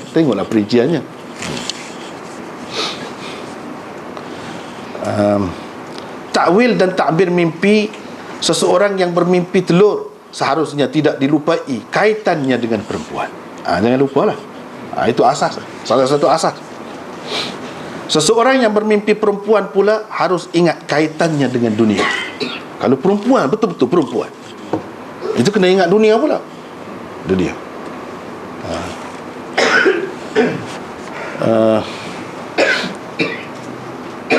Kerana perempuan dalam takbir mimpi berarti dunia. Asasnya ialah dalam perjalanan Nabi SAW di malam Mi'raj, baginda telah disapa oleh seorang perempuan tua yang telah bongkok 3. Bongkok 3 ni bongkok sangat lah, bukan sikit-sikit. Setelah bertanya Jibril, baginda diberitahu bahawa itulah perbandingan dunia. Itulah dunia.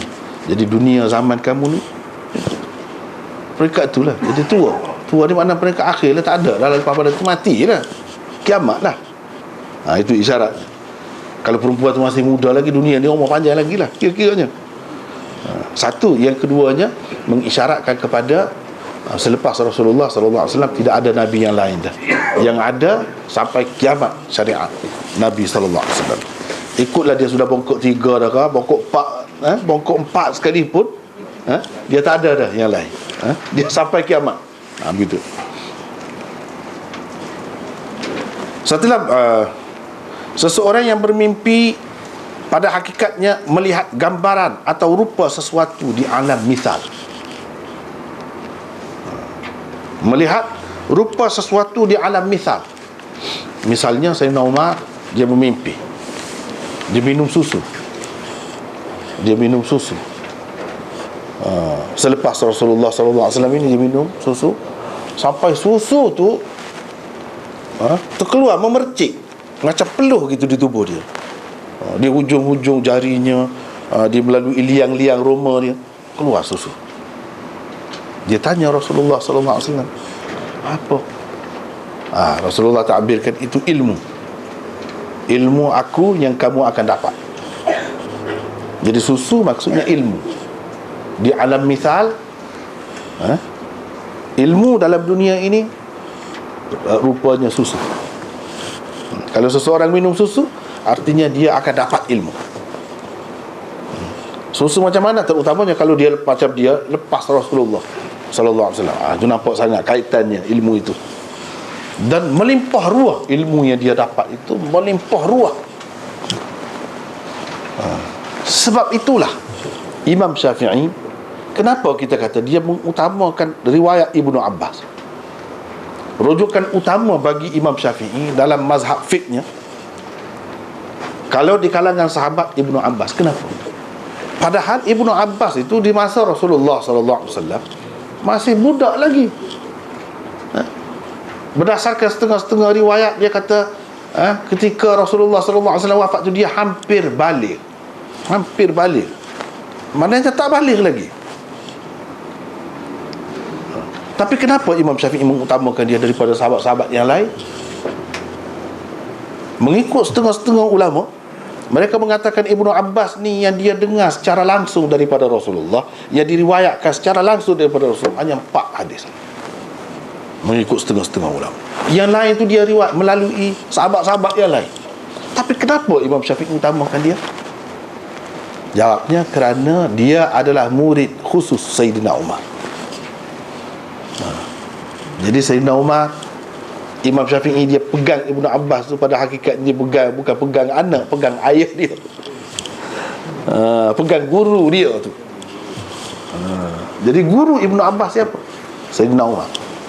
Ini adalah anak murid dia yang paling istimewa. Selepas Rasulullah SAW wafat, Sayyidina Umar terus mengajar, dan dia selalu perhati apa kata Sayyidina Umar. Itu sebabnya, bukan kalau nak kira, tak patutlah kita kata. Kalau macam mazhab Hanafi, dia utamakan Ibnu Mas'ud. Patut, Ibnu Mas'ud orang tua, dan dia peringkat awal lagi masuk Islam.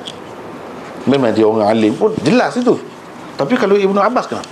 Memanglah dia tu seorang budak yang cerdik, memanglah itu diterima, diakui. Tapi tidak semata-mata kerana itu. Sebenarnya kerana ada kaitan dengan Sayyidina Umar. Itulah bukti betapa ilmu Rasulullah SAW itu banyak sekali ada di dalam diri Sayyidina Umar. Itu alam misal, gambaran alam misal yang perlu ditakwil. Banyak lagi yang lain-lain. Misalnya kalau seorang itu mimpi dia makan ikan, kalau dia dapat ikan, kalau dia pergi mengair, kalau dapat ikan besar, nak dapat duit. Duit maksudnya di alam sana, duit. Yang dikira dalam ilmu takbir mimpi ni, apabila nak takbir tu, dia kena ambil kira alam itu. Alam perbandingan ataupun alam yang menggambarkan sesuatu dalam dunia ni di sana. Itu dikatakan alam misal. Di alam misal, telur merupakan perempuan, manakala perempuan pula merupakan dunia. Di sana terdapat banyak lagi asas-asas takwilan dan takbir mimpi yang telah disimpulkan oleh alim ulama daripada Al-Quran dan hadis. Kesemuanya dipadankan mereka dengan kaedah dan usul daripada Al-Quran dan hadis juga. Bagaimanapun mimpi yang benar sahaja akan menjadi kenyataan atau mempunyai takwilan, dan tidak semua orang pula sentiasa mendapat mimpi yang benar itu. Tidak semua juga. Kalau mimpi adghath ahlam yang mengarut tadi, tak ada. Tak perlu kita using, tak perlu duk fikir. Kalau mimpi-mimpi yang mengarut walaupun menakutkan orang, bunuh kita sekalipun, tak perlu using. Kalau bangun tu Nabi SAW sudah ajar kita ludah saja. Jangan ludah banyak. Sikit-sikit saja. Macam bomo ludah itu sekadar tu je lah. Isyarat. Ludah sebelah kiri. Kalau nak kata a'udzubillahi minasyaitonirrajim, itu cara dia. Jadi jangan duduk fikir, jangan duduk ingat, duduk simpan dalam hati, nak duduk takut. Tak perlu takut kalau mimpi-mimpi macam tu. Kalau mimpi yang benar, antara yang disebutkan oleh ulama, tanda-tandanya ialah dia ingat lama, satunya. Yang keduanya, mimpi itu pada ketika mana? Kadang-kadang kita mengarut juga kalau kita dah tertekan sangat dan nak kencing misalnya, nak buang air besar dalam tidur tu, dia boleh jadi mimpi macam-macam juga, tak boleh pakai. Pada ketika tu kita betul-betul tenang, tak ada rasa tertekan, nak buang air, tak ada. Lepas tu dia dekat dengan waktu subuh, masa tu lebih dekatlah dengan kebenaran. Kalau tidak tepat 100% pun dia ada, boleh pakailah. Boleh pakai. Ada pun setengah-setengah orang dia kata kalau mimpi ni kena ambil garam makan, itu ngaruh. Tak ada. Tak ada apa. Dan mimpi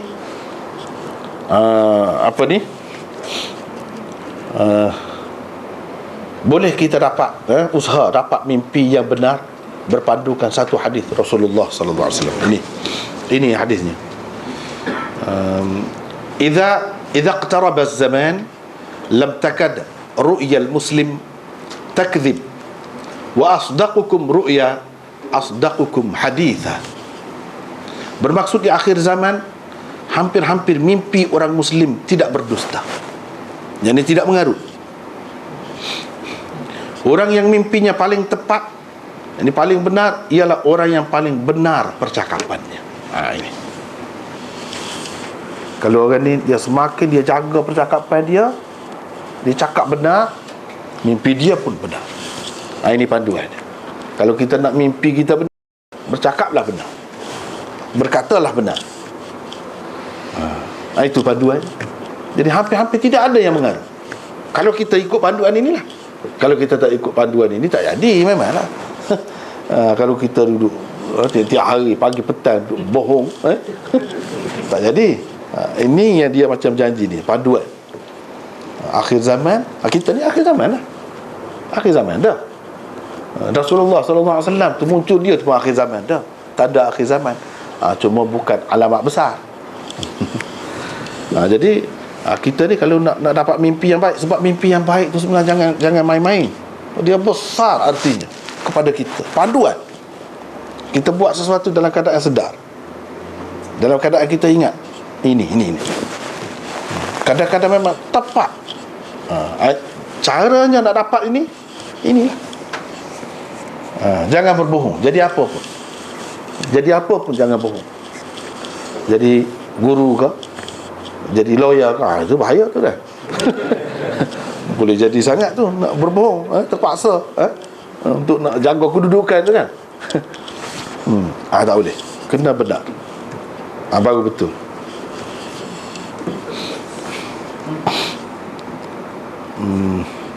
Dan yang lain-lain termasuklah dari segi dosa apa semua tu kena jagalah. Itu kena jagalah. Jangan dilakukan dosa besar terutamanya. Jadi itu semua membantu kita mendapat mimpi yang benar.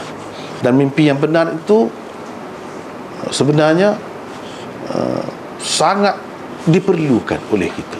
Sebab kalau tidak kita tak tahu. Kadang-kadang sesuatu mimpi itu, cuba tengok Nabi Yusuf kan, dia mimpi masa kecil dalam Quran. Baru terbukti mimpi dia setelah dia tua. Ayah dia pun tua,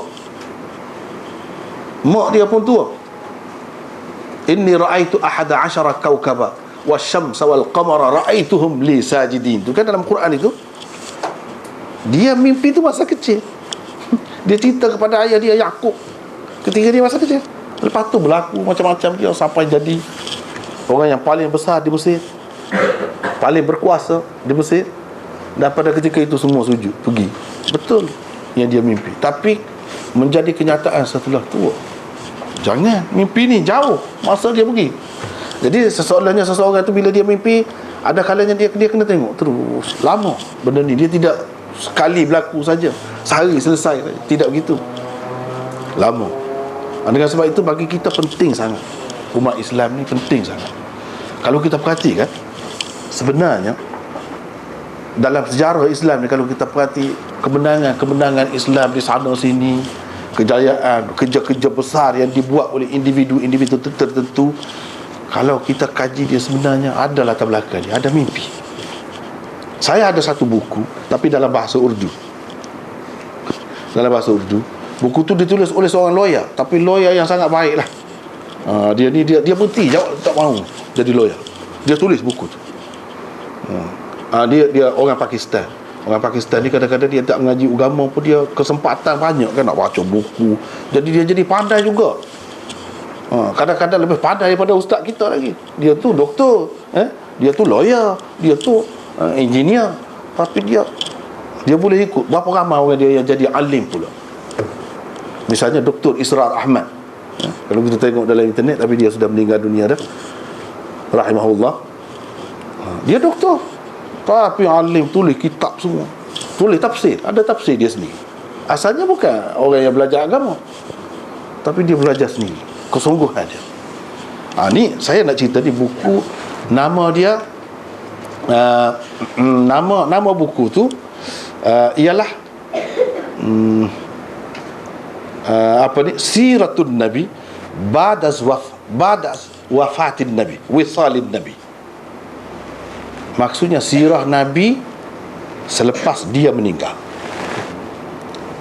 Itu pelik tajuk tu. Kita duk baca sirah Nabi ni, sirah Nabi lah sejarah hidup dia lah sampai dia mati. Dia buat sirah Nabi selepas dia mati. Apa maksud dia sirah Nabi selepas dia mati? Nabi SAW sentiasa ada di kalangan kita ni, dia sentiasa bagi panduan. Dan ini boleh kita kaitkan lagi dengan dia. Sebab apa, benda ni menjadi kenyataan yang besar. Misalnya, mungkin kita tak tahu, Darul Ulum Deoban, tempat saya belajar dulu, berkatlah kita kata berapa puluh ribu ulama-ulama lahir daripada situ. Asalnya dia mimpi Rasulullah. Asal dia mimpi Rasulullah SAW mari pergi satu tempat. Asalnya bukan situ, dia mengajar di lain. Dia mengajar dekat-dekat tu lah juga. Rasulullah kata pergi, dia tunjuk, kamu buat sini, kata dia, sekolah. Di sini kamu gali telaga. Saya selalu juga minum air telaga tu lepas tu duduk sana. Di sini kamu gali telaga, di sini kamu tanam pokok, di sini buat gini, di sini. Dia pergi tengok, ada bekas, ada tanda. Bila dia sedar, lalulah tu dibangunkan sekolah tu. Kemudian lama selepas dia, semasa dia belum lagi ada sekolah yang besar, universiti yang besar itu. Tengok latar belakang dia. Dalam buku tu lah sebut. Banyak lagi yang lain. Dalam buku tu dia kumpul daripada pelbagai kitab yang ada berselerak tu, dia letak di satu tempat. Letak di satu tempat. Misalnya Tariq bin Ziyad, orang yang menakluk Spanyol dulu, kemudian sekarang ni jatuh ke tangan orang bukan Islam pula. Suatu ketika dahulu berapa ramai Tariq bin Ziyad, semasa dia naik kapal dia tu, dia mimpi Rasulullah SAW dengan sahabat-sahabatnya mari. Dia tanya nak pergi ke mana? Kenapa ramai? Dia kata nak pergi sekali dengan kamu lah. Dah kalau Rasulullah SAW pergi sekali, macam mana tak benar? Berapa abad Islam memerintah di sana. Tengok keberkatan. Banyaklah contoh, sebuah buku macam ni. Dia sendiri termasuk, dia cerita dia. Dia sendiri dia cerita, tapi cerita dia tu nampak tak ada hebat mana lah. Dia kata dia sakit kulit daripada masa kecil, tak ada ubat, habis semua doktor pergi, tak sembuh. Sakit kulit dia ni daripada kecil lagi. Tiba-tiba dia kata dia Nabi, dia faham sebagai Nabi lah. Dalam mimpi dia tulis di papan hitam Loki dalam bahasa Urdu.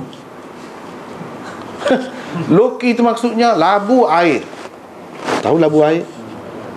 Biasa kalau setengah-setengah orang dia buat sayur air saja, dia bubuh macam lada hitam tu. Lada hitam tu air, dia buat sayur gitu ya. Tapi bagus itu. Dia pun sedar tu, dia fikir pun. Dia pun makan. Ini setelah tua. Berapa lama daripada kecil lagi. Dia pun kata ini mestilah ada sesuatu. Dia pun mula minat lah kepada labu air tadi. Labu air ni ada yang panjang, ada yang bulat kan, macam-macam. Dia makan sentiasa. Akhirnya sembuh. Hilang semua. Tak ada ubat, tak ada makan ubat apa-apa. Tengok. Walaupun kita kata mungkin itulah yang menjadi tekanan perasaan dia semasa kecil sampai tua jadi masalah, tapi Rasulullah sallallahu alaihi wasallam mari dengan kehendak Allah, melalui itu dia boleh sembuh. Itu cerita dia sendiri. Dan banyak lagi lah contoh-contoh yang lain, ulama-ulama yang hebat-hebat, yang besar-besar tu, dia ada latar belakang, ada kaitan dengan Rasulullah sallallahu alaihi wasallam. Itulah yang nak ceritanya. Kalau nak itu puas hati, saya pun rasa bagus sangat buku tu. Kalau ada orang boleh terjemah lah.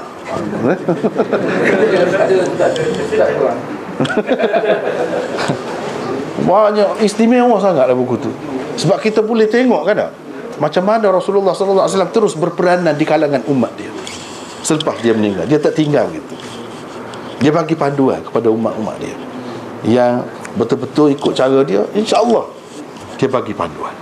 Itu yang saya dapati daripada buku tu. Banyak lah dia sebut cerita yang pelik-pelik, tapi benda ni ada dalam buku. Dia bukan cerita sendiri, dia ambil daripada buku tu. Buku ni dia kumpul setempat, ataupun cerita yang semasa macam cerita dia sendiri masuk dalam tu.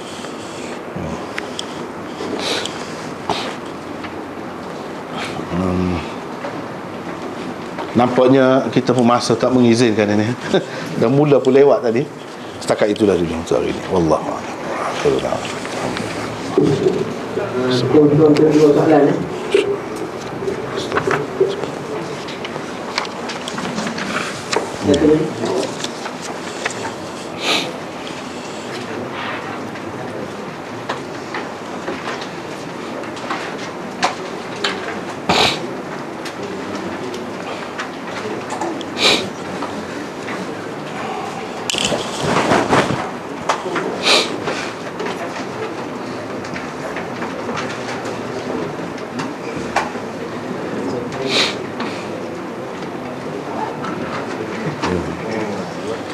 Di sini ada 3 soalan. Yang pengerusi bagi 2. 3 lah ya. Ringkas ya. Ada 3 soalan. Yang pertama, bagaimana kedudukan Al-Waqidi dalam hadis dan syiar? Ada orang menganggap Amirul Mukminin dalam hadis. Jadi Waqidi ni ringkas ceritanya tak boleh pakai lah. Itulah. Kalau Imam Syafi'i, dia kata riwayat-riwayat Waqidi ni adalah timbunan dusta. Tapi dia ada, semua orang ni dia ada kelebihan dia, dalam bab sirah, dalam bab maghazi apa semua tu. Walau bagaimanapun, kalau kita bandingkan dengan yang sahih ni, kitab-kitab yang sahih ni banyaklah yang larilah, yang tak tepat. Jadi kita tak boleh pakai. Kalau adalah mana-mana pihak yang kata Amirul Mukminin fil hadis, kita abaikan sajalah pendapat dia. Pakai yang lebih ramai. Yang lebih ramai kata macam mana? Kata dia ni tak boleh pakai, bukan muktabar. Jadi riwayat dia sama ada riwayat hadis ke ataupun sirah ke, tak boleh. Sebab sirah tu pun dia berkenaan dengan Rasulullah sallallahu alaihi wasallam juga. Setengah-setengah orang dia bezakan. Sebenarnya tak ada guna beza tu. Dia berkait dengan Rasulullah sallallahu alaihi wasallam juga. Yang kedua, apa maksud Nabi dilantik menjadi Nabi di Mekah 10 tahun dan di Madinah 10 tahun? Bukankah di Mekah 13 tahun? Ya, ini salah satu yang kita akan bincangkan nanti. Tapi di sini tak ada lagi. Sebenarnya setengah-setengah orang yang dia kata fatratul wahyi 3 tahun. Kita akan bincang juga. Ada dah sini sikit. Tapi ya, ni yang saya pilih tidak begitu, bukan 3 tahun. Hafiz Ibn Hajar apa semua kata tidak 3 tahun, hanya beberapa hari sahaja, ataupun paling tinggi pun bulan sahaja. Tak sampai, tak lebih 2 bulan. Itu yang saya pilih akhir sekali kita tengok di sini. Jadi berdasarkan ada riwayat yang menyebutkan 3 tahun, tapi riwayat itu tidak sahih sebenarnya. Saya bincang ini sempat bincang.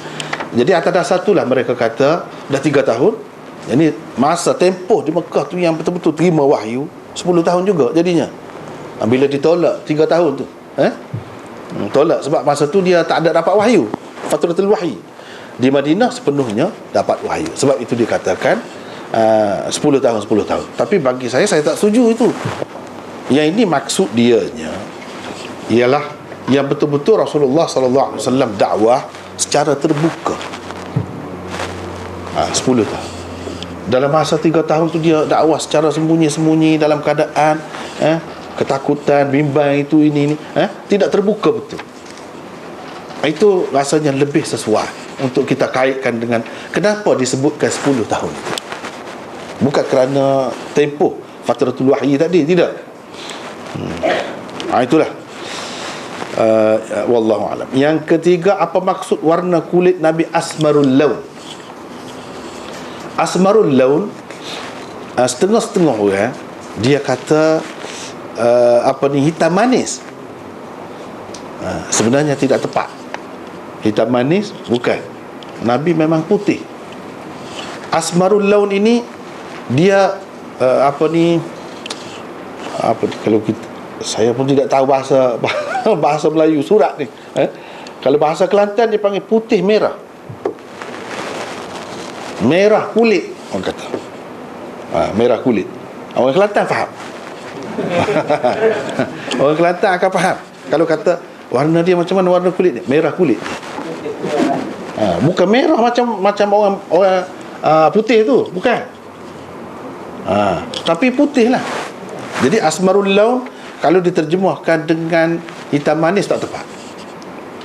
Kita kena kata putih dia. Kalau dia kena cahaya matahari lama sikit, dia jadi gelap sikit, macam kemerahan sikit. Itu warna dia. Itu yang lebih tepat. Jadi kena peringatkan di sini. Kadang-kadang orang terjemah asmarul laun itu dengan makna hitam manis. Rasulullah SAW bukan hitam manis, dia putih. Wallahu a'lam. Itulah 3 soalan. Apa lagi semua? Sebelum kita jumpa balik beberapa hari ni, setiap malaman satu lagi kuliah Ustaz Maulana pada 27 bulan 4 ni, pada hari Sabtu akan datang di Hotel Lamang Sri, Seksyen 13 Shah Alam, kuliah Sunan Tanizi. Jadi malam Ahad lah. Tempat dia Hotel Lamang Sri, Seksyen 13 Shah Alam, 27 bulan. Mulai tempat ni berdekatan dengan Stadium Shah Alam, bersebelahan dengan PTPL Shah Alam. Jadi minta tolong disebarkan. Kelas ini bermula pada 29 bulan ni. Jadi majlis pada ucapan terima kasih kepada Maulana. Selepas sejak 9 hingga 10.30 malam.